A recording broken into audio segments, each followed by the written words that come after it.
In December of 2020, a Swedish gaming company paid $300 million for Daybreak Games. The company holding Everquest, DC Universe Online, Lord of the Rings Online, PlanetSide, and an empire of MMOs with more than 178 million registered players combined. That company, Enad Global 7. They were worth over $1 billion at its peak. Today, it's worth less than a tenth of that. In 5 years, Enad Global 7 lost roughly 90% of its market value. Studios shut down, projects canceled, layoffs, sold off IPs, an ongoing lawsuit against their own community. But here's the thing, and this is why we're making this video. The collapse might be the exact reason an Everquest 3 or new Everquest project is now more likely than it ever has been in over 15 years.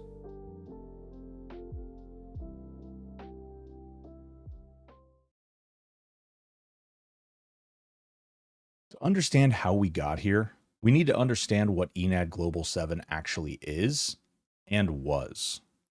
EG7 started life as a Swedish work-for-hire game studio called Toadman Interactive, founded in 2013. They were the people you hired when you needed extra hands on a project. They worked on Helldivers 2, Dead Island 2, and if you needed support developers, Toadman was your call. In March of 2020, they rebranded as Enad Global 7, and then, in December of that same year, they made a move that would define the next 5 years of their existence. They bought Daybreak Games for $300 million. Daybreak, for those unfamiliar, is a studio behind Everquest, the game that in 1999 essentially launched the modern mmorpg genre. Everquest predates World of Warcraft. It inspired World of Warcraft. Blizzard has said so publicly. It's the godfather of online role-playing games. Daybreak also managed DC Universe, Lord of the Rings Online, Dungeons & Dragons Online, PlanetSide, and a handful of other live service titles. During the year ending September 2020, right before the acquisition, Daybreak was generating roughly $77.6 million in annual revenue with healthy profit margins. The pandemic had actually boosted their numbers.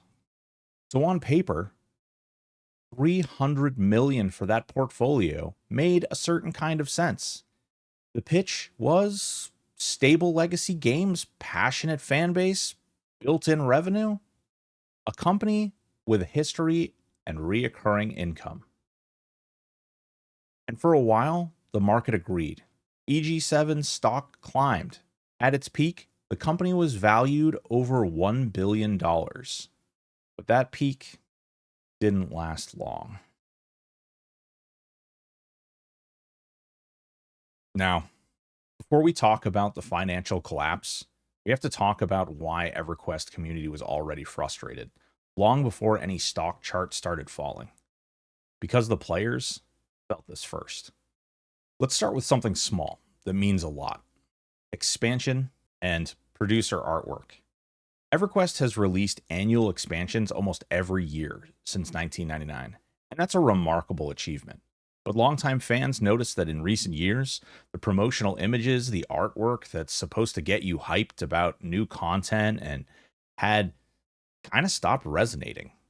The work felt rushed, generic, and really, it got more and more dated. The text that they used was sort of out of scene. The transitions were choppy and out of place. That sounds minor, but for a game that lives and dies on the passion of its community, it's a signal.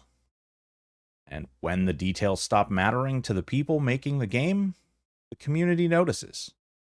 Beyond the aesthetics, Everquest fans, and this especially applies to Everquest 1, they've been asking for meaningful innovation for pretty much the last 2 decades, and what they often get is a rotation of the same systems dressed up differently. Time lock progression servers, a Switch TLP rule set have become the primary vehicle for driving renewed subscription revenue. And they work to a point, but they're not new content. They're just replaying old content and swapping out the rules like a switchboard. Players who've been around for 20 plus years can tell the difference between a studio that's building forward and one that's barely treading water. Here's something that will sound familiar to fans of any aging live service game. The roadmaps disappeared. Daybreak removed public development roadmaps, citing a desire to reduce redundancy. But I think this means they didn't want to promise anything they couldn't deliver. On the surface, that's understandable. But in practice, it left the community in the dark. Radio silence is never a good thing. The creator program that they designed, Daybreak's version of Content Creator Initiative, came with very strict guidelines that limited what creators could actually discuss or show. The producer letters, when they came, were boilerplate and just a rehash of advertisements of events that they have every year. Vague reassurances with little detail about what was actually in development or what they've actually changed. Player feedback sessions felt performative to many in the community. The developers would ask for input, then release the content they were going to release anyway. The joke kind of became Daybreak doesn't ask what you want. They tell you what you're getting. And then there's the monetization conversation. Microtransactions, Chrono, Everquest's in-game currency that can be bought with real money and traded for subscription time. Marketplace bags and cosmetics. None of these are inherently new in the MMO space, but the perception among vocal portion of fanbase is that they're being squeezed. That the subscription fees and marketplace spending from their legacy game community are being funneled into other projects they never asked for and may never actually see. And honestly, as we'll see when we look into the financial reports, that perception isn't entirely wrong. You think you're logging into Everquest to farm some great new item? Turns out, they may be farming you.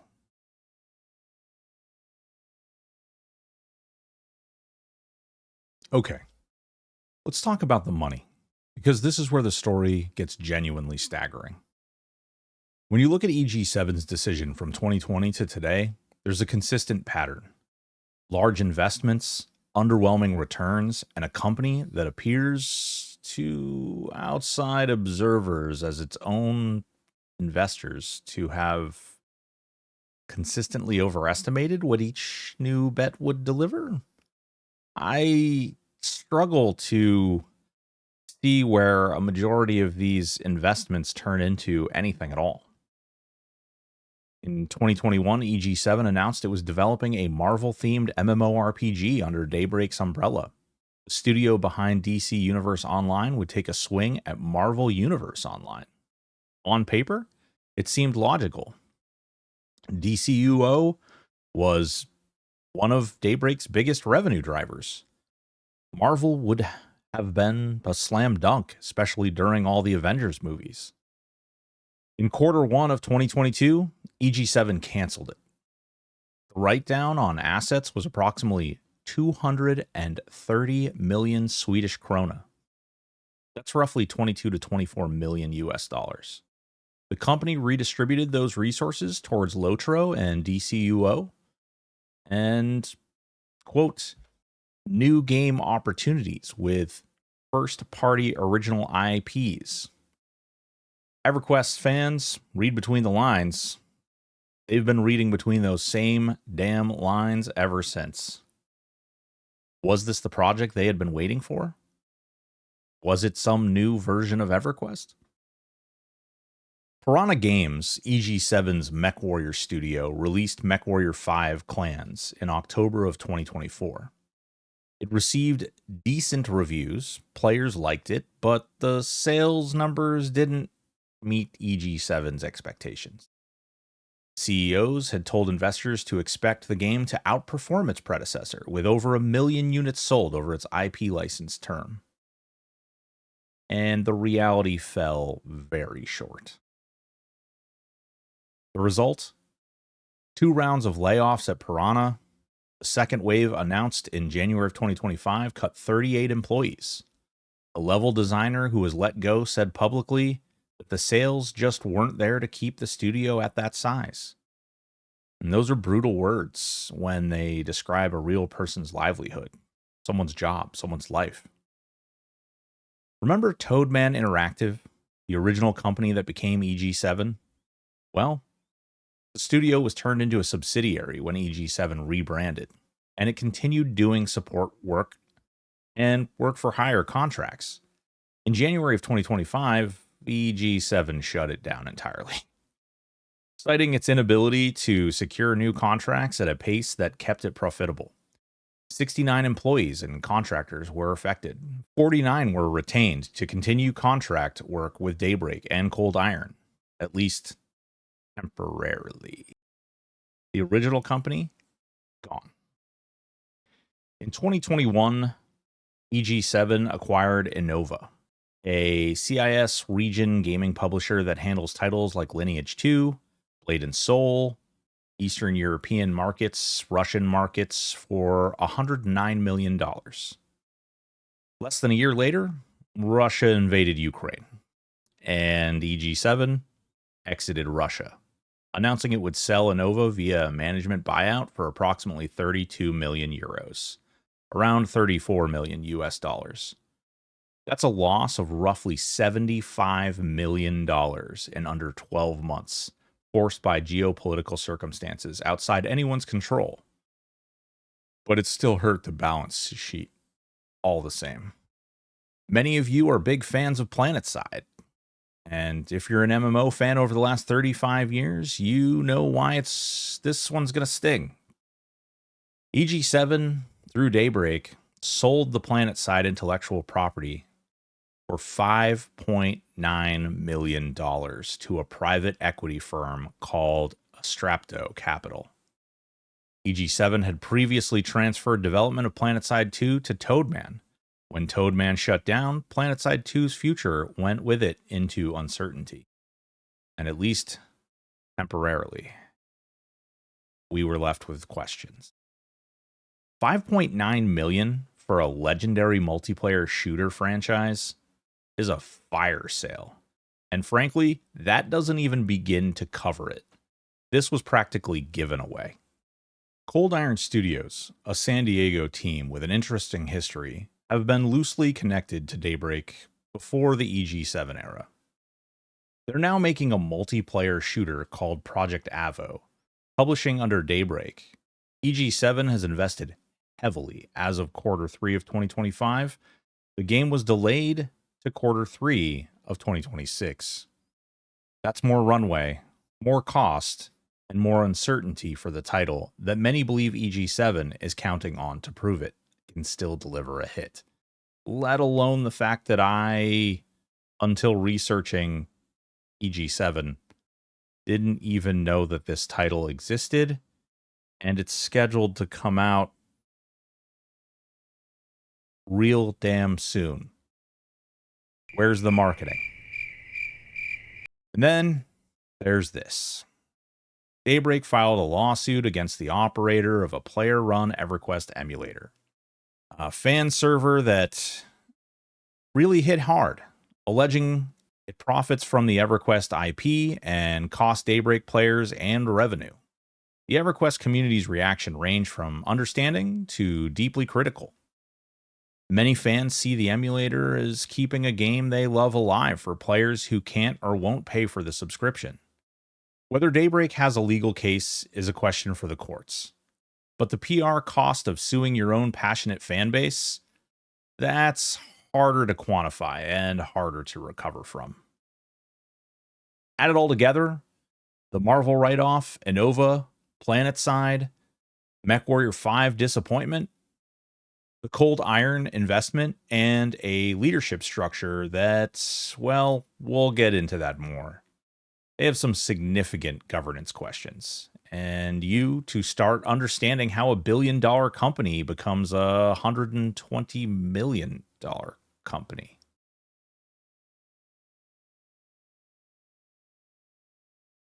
There's one thing I really want to be fair about because it's easy to point at a company losing money and call it incompetence, but the reality is far more complicated. And I think that EverQuest community deserves an honest accounting of why this has happened. The silence, the vague producer letters, I suspect part of that is actually honesty by omission. It is genuinely hard to talk about a future that might not exist. When you're a live service studio that doesn't know if you'll still be operating in 6, 8, 12 months, you can't exactly publish a roadmap. You'll be held to things you can't guarantee. Better, from a PR damage control perspective, to say nothing at all than to promise something you can't deliver. It's not the right answer. Players deserve transparency, but it helps explain why the silence has happened. Here's an analogy I keep coming back to. EG7 has over and over asked its studios to produce AAA results on budgets and timelines that don't support AAA ambitions. EverQuest is a 25-year-old game. The team maintaining it is deeply talented, but the community wants meaningful innovation, a new EverQuest. Content that competes with modern MMOs, meanwhile the budget is going to debt repayment, cold iron, and corporate overhead. You can't paint the Mona Lisa with an Etch-a-Sketch. The developers aren't failing. They're being asked to do something that's just structurally impossible. The people working on these games have been tapped for magic tricks year after year. Annual expansions, TLP launches, new TLP rule sets, and then plug and play a new TLP rule set. Meanwhile, the community expectations compound.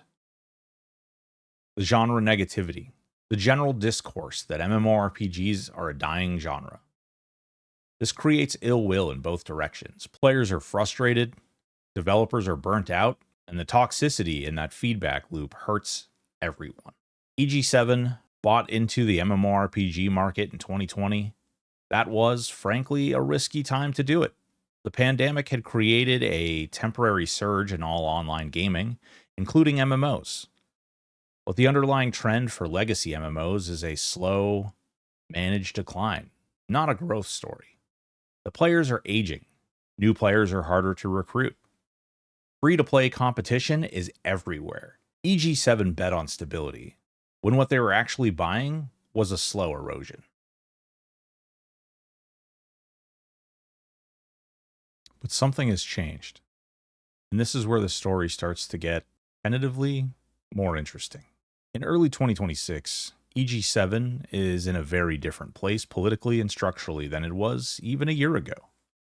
The company has a new board member, a new chairman, and there appear to be significant new investor pressures being applied.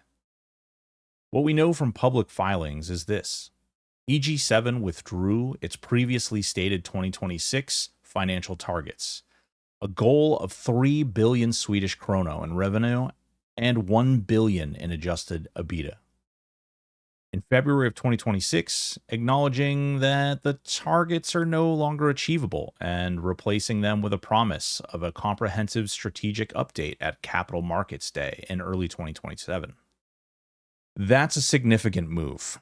Withdrawing targets publicly is an admission that the strategy needs to change, and the language in the announcement is clear. This is a company being held accountable by its shareholders in a way that it wasn't previously.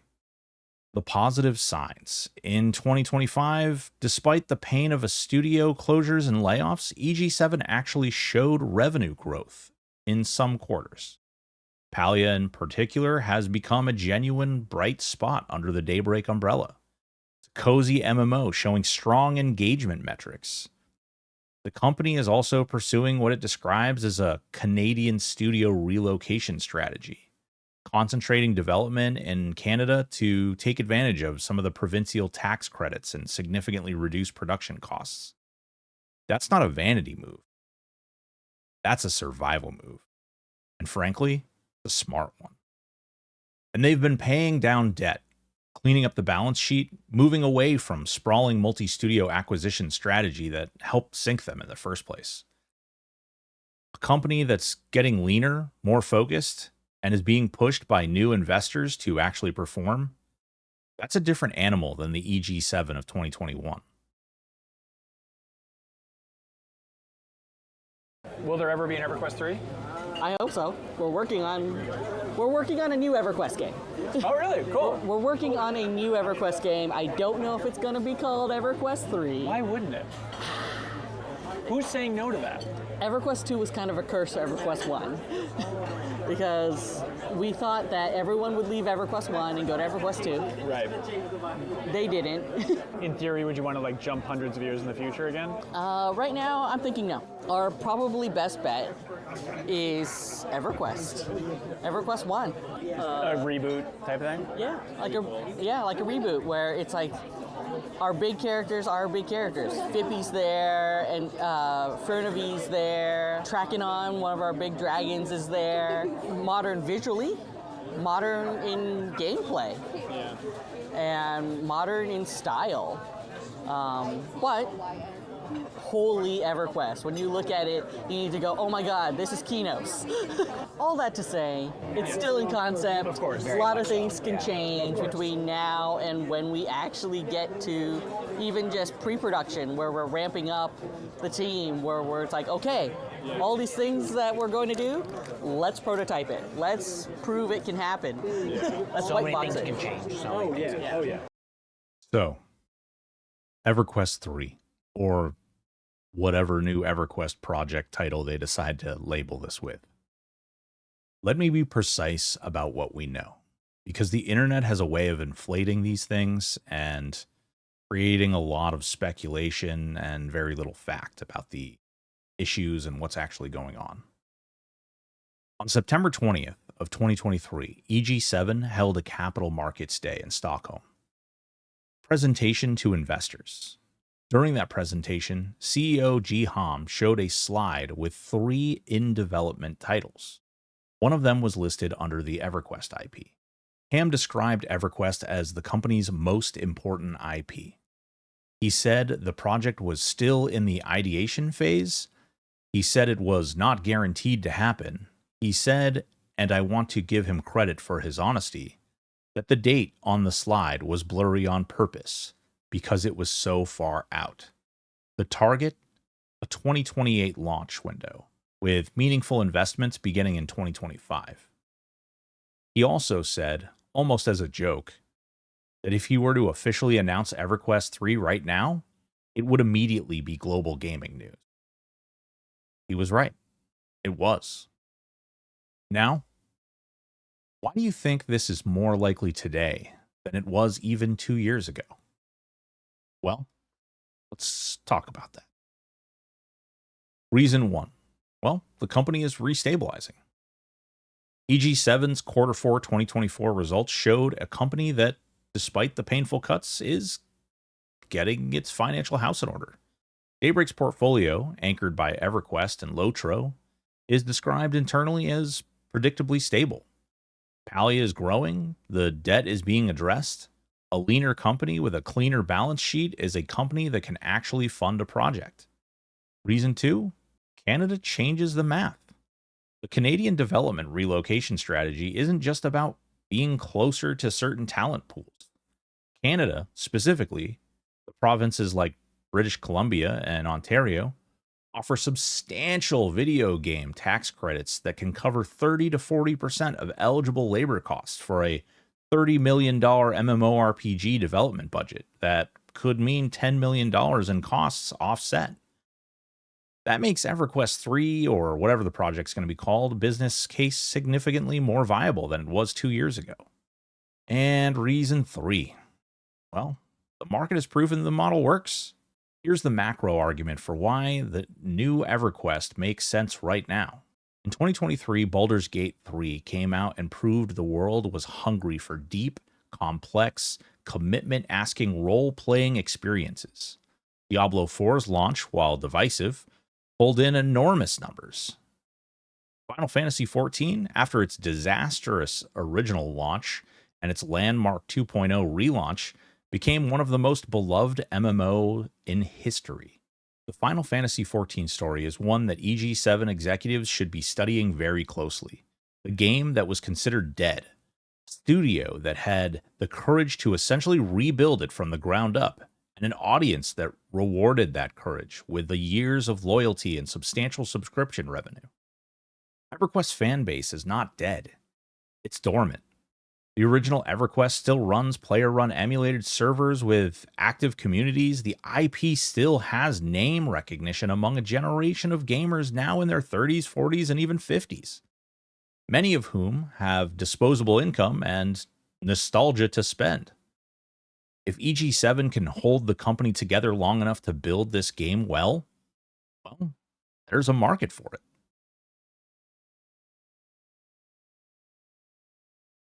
So where does this all end up? Honestly, nobody knows. But we can map out the realistic scenarios. Scenario A. They meet the expectations and move forward. Cold Iron's Project Avo launches in Q3 of 2026 and performs well. Palia continues growing, EG7's revenue stabilizes, the new investors are satisfied, and with the balance sheet improving, Daybreak greenlights meaningful investment in an EverQuest successor.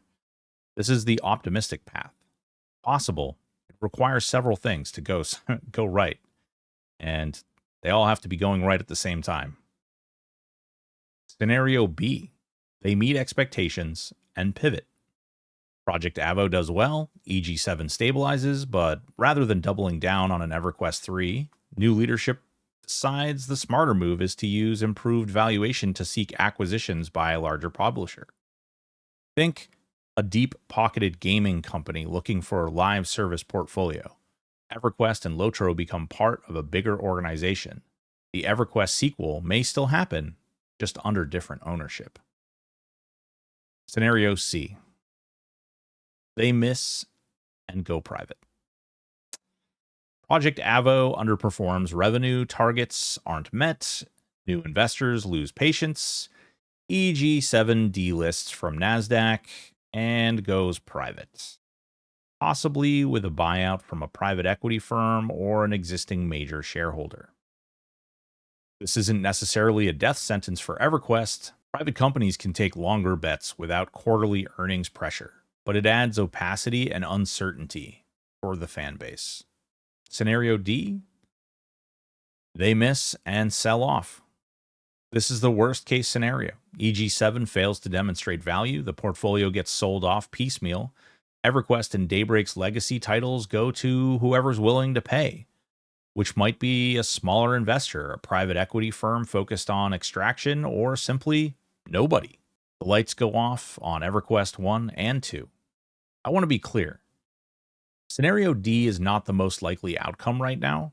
The steps EG7 has taken, the debt paydown, the cost restructuring, the Canadian relocation strategy, the new board pressure, these are not the actions of a company that has given up.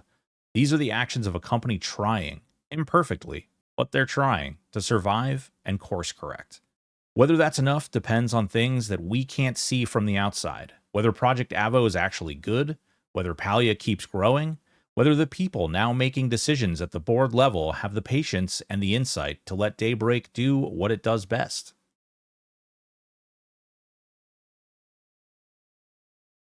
Here's what I'll be watching for over the next 12 to 18 months. First, Project Avo's launch and initial reception. That game will tell us more about EG7's viability than any financial report. Second, the EG7 Capital Markets Day in early 2027. That's where the company has promised to comprehensively, strategically update and design a roadmap that will tell us definitively whether EverQuest 3 is still on the table or quietly off it. Third, Palia.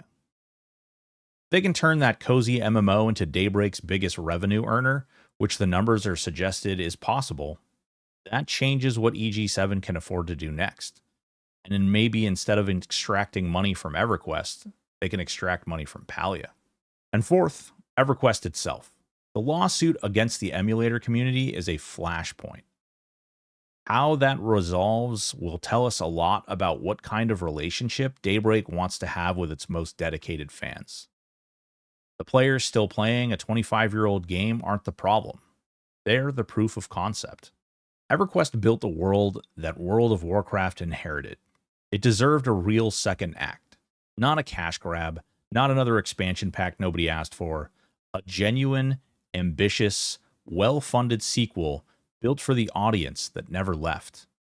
Whether EG7 is the company that delivers that, I genuinely don't know. But for the first time in a long time, the conditions for it are closer to aligned than they've ever been since EverQuest Next died on the drawing board. Hopefully I'll see you in Norath. Well, maybe.